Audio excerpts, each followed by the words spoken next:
Now, ladies and gentlemen, it is my great pleasure to invite to the podium the Australian Prime Minister, Malcolm Turnbull, to give his opening address. Prime Minister.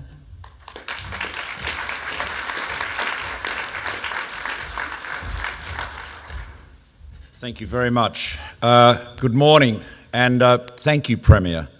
It's wonderful to hear you talk so passionately about the journey you've undertaken here in Queensland. We are First Ministers, Women's Safety Ministers, passionate advocates and experts from around the country, here at this COAG National Summit, the first of its kind. I want to thank Songwoman Marucci for your very moving welcome to country. And I particularly acknowledge the many Aboriginal and Torres Strait Islander leaders we have in the room today. It's critical that Indigenous voices inform our policy responses as we grapple with the shocking reality that Indigenous women are 34 times more likely to be impacted by family violence. I want to thank the Queensland Government for the enormous amount of work that has gone into making this summit happen. The Premier, who spoke so eloquently a moment ago, the Honourable Shannon Fentiman, Queensland Minister for the Prevention of Domestic and Family Violence, and of course, the Honourable Dame Quentin Bryce, Chair of the Domestic and Family Violence Implementation Council in Queensland. I acknowledge and thank my Minister for Women, Senator Michaelia Cash, and the Office for Women, and all those who've had such a critical role in bringing us together today. Now, to all those here today who have suffered domestic violence, as well as those beyond these walls listening to us around Australia, we are gathered here today for you. Last year, more than 100 women in Australia were killed in family violence-related homicides, and around 132,500 women experienced violence by a partner that we know about. For you and your families, family violence, domestic violence is so much more than a policy problem that needs to be solved. It is real, it is raw, it is intensely personal. Whether you have spoken up or suffered in silence, we honour you today. Your stories make up those shocking statistics that we are determined to change, but it is your suffering that is the clarion call that has awoken our nation. Australia has undergone a cultural shift, and the momentum cannot be denied. We now recognise that domestic violence is not a private drama to be played out behind closed doors. It is a crime, and we are treating it as a crime. And we know that violence against women is a product of the society that each of us has a role in shaping through our words and actions. We all have both the responsibility and the power to change it for the better. What we do here today is critical. Yes, there are challenges in addressing problems that cut across jurisdictions, but this is where our nation is at its strongest, and that's why I'm confident that this summit will succeed in achieving real change. When we pull together in a common cause, Australians can overcome any hurdle. We are united by a common purpose, and we've come in good faith here to Brisbane to work together. Now, like all of you, I've long argued that disrespect of women is at the heart of violence against women. If we want to avoid creating a new generation that suffers as this one has, we must stop domestic violence where it begins, in our hearts and minds and in the home. My wife Lucy has always said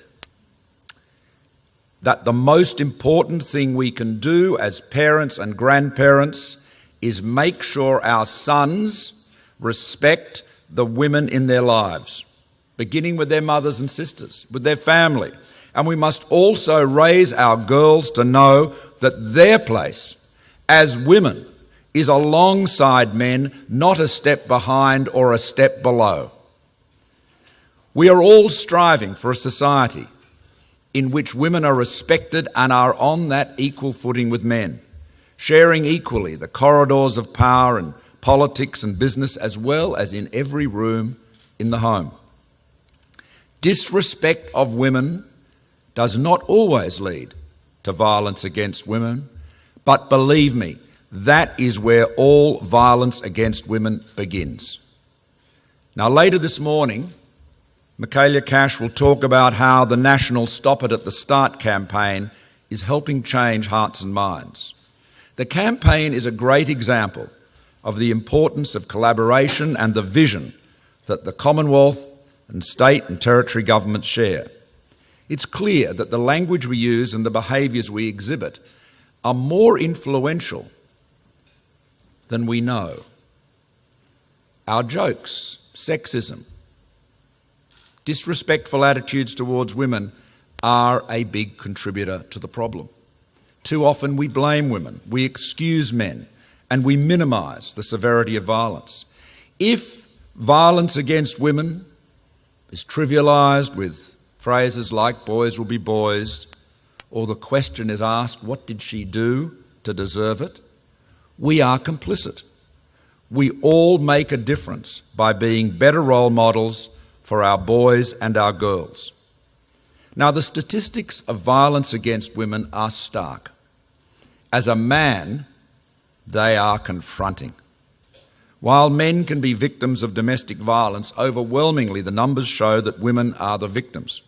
And the violence they experience is predominantly from a current or a former partner. Does this mean that all men are perpetrators? Of course not. But as men, we must stand as one against those who are.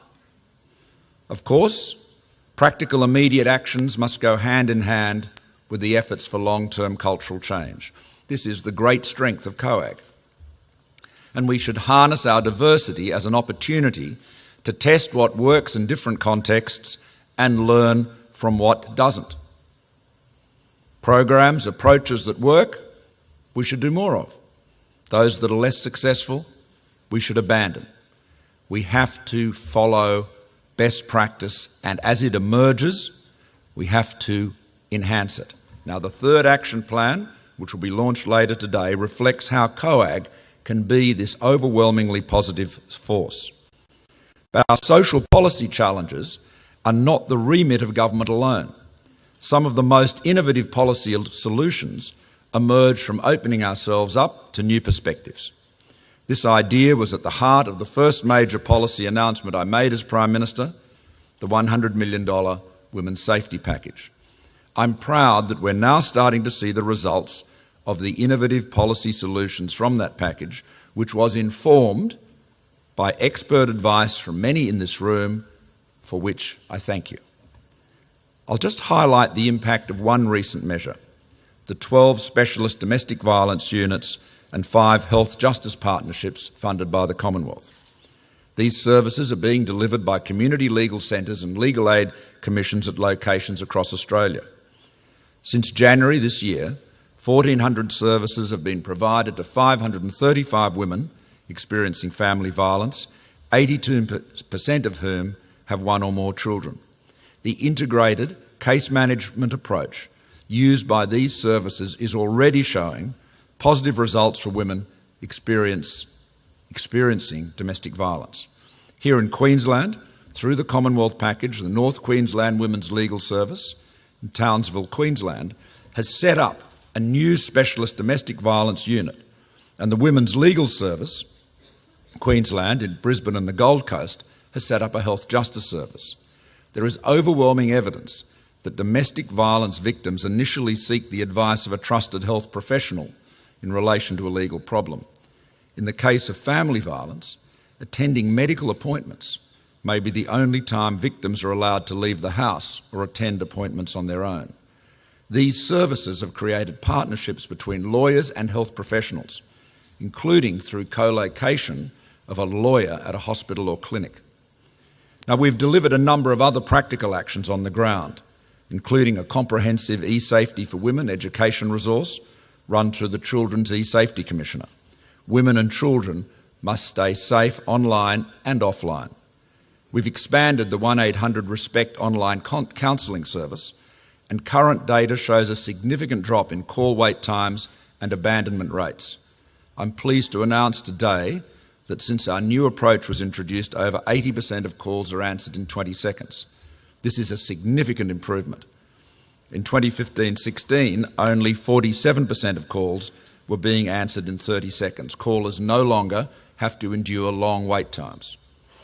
We funded a cross-border intelligence desk and additional police to ensure strong community engagement and to share information on victims and perpetrators who move between Western Australia, South Australia and the Northern Territory. Such practical actions and innovative policy solutions must be at the core of today's summit. So today we will break new ground, bringing together the corporate and the business sector, academia, non-government organisations, each playing such an important role in addressing this scourge of violence against women and children.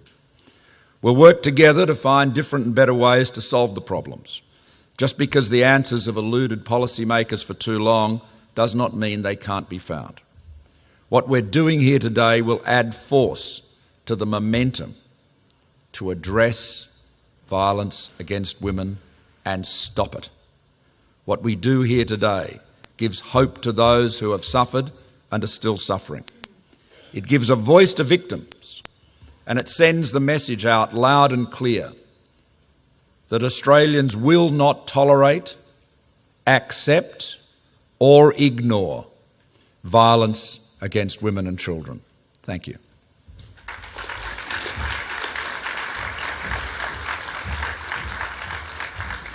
Thank you, Prime Minister. Thank you very much indeed. And it is very encouraging to hear the clear passion and commitment with which you deliver your words